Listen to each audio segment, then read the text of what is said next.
जवेद बुरा वैली। अल्हम्दुलिल्लाह मुसलमान है। जवेद इकबाल मेरा नाम है जी। मैं पल्लेदार हाँ जी, मेहनत मजदूरी करदा जी पहले। इस बार जरकान है मैनू, फिर वजन वाला काम नहीं कर सकता, इस वास्ते मैं ये काम शुरू किया जी। कचरा कुछ चक्की दा ही बेची दा जाके अपना जी। 6 महीने तो बीमार हाँ जी मैं। अपने घर वास्ते इन्ने वसैल नहीं है कि चारपाई ते बह के मैं कर सकदा।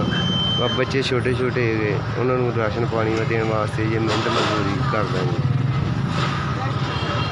कल्ला मैं, मेरा कोई भरा नहीं, भैन भी कोई नहीं जी।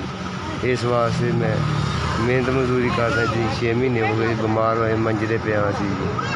ते छोटे छोटे बच्चे कौन खर्चा अजकल दिंदा जी, कोई भी नहीं दिंदा। काम कर लेना जी, अपनी दवाई दारू भी लेना, कुछ घर भी खर्चा कुछ भेज दिंदा जी। 168 नौवाल दे विच 168 नौवाल दे विच रहिंदा जी। किराए की जगह है जी, ठीक है जी। 1000 रुपया किराया देना जी, बिजली पानी भी बिच दे किराए की जगह जी। उत्ते वो भी किराया मैं ही भेजना होंदा जी। ये रद्दी रुद्दी का काम करके जी अपना दवाई दारू भी करते हैं, किराया भी भेजते हैं करते कर 4000 रुपया जी। जिस भाई मेहरबानी तुहाडी, तुसीं मेरी मदद की, ने भी मेरी मदद की, अल्लाह ताला उन्होंने हज करावे। बड़ा मजबूर बंदा सी, मेरी मदद की, मेहरबानी शुक्रिया। ताला जी आप जिंदगी देवे, थोड़े बहुते मैं घर भी पैसे भेजांगा, अपनी दवाई दारू भी लाऊंगा जी। मेहरबानी जी तुहाडी, बहुत मेहरबानी।